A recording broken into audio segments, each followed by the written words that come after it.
We have just discussed how Schrodinger's equation shows us how to accurately describe fundamental particles with a wave function. Now let's examine why two electrons together reveal a feature of quantum mechanics totally unlike anything in the large-scale world we inhabit. In a classical setting, even if two things are identical, they are still individuals. As long as we keep track of them carefully, we can treat them separately and label them A and B, or X and Y, or 1 and 2. But consider what is different about a two-electron system. Whether in an atom or in a box, it doesn't matter.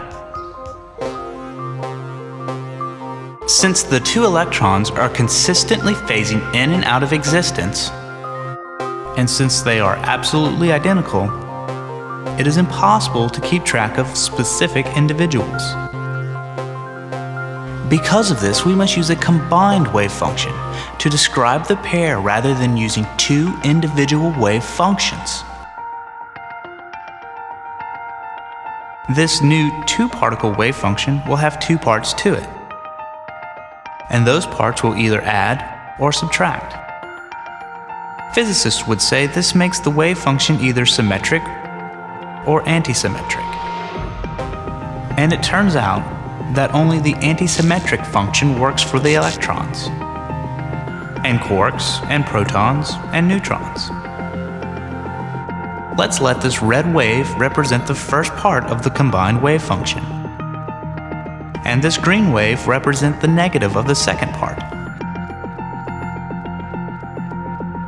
If the electrons are in the same state, these two waves will be a mirror image of one another.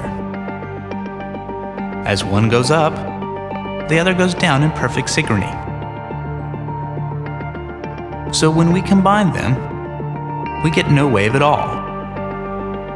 And since the wave is a map of electrons existing at that point, no wave means no electrons. So clearly, two electrons can never be in the same state because that causes their combined wave function to disappear.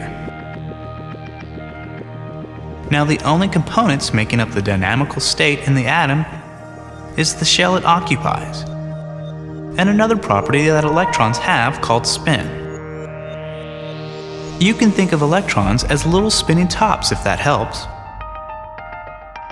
And these electron tops can spin in only two ways: upright or upside down, which can make them distinguishable. So the end result is that two and only two electrons can occupy each shell in an atom, one with spin up and the other with spin down. Other electrons in the atom must occupy higher and higher shells. This is called the Pauli exclusion principle, first espoused by Pauli.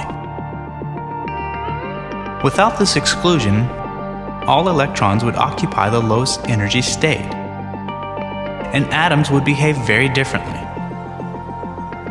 and the universe would be a very different place.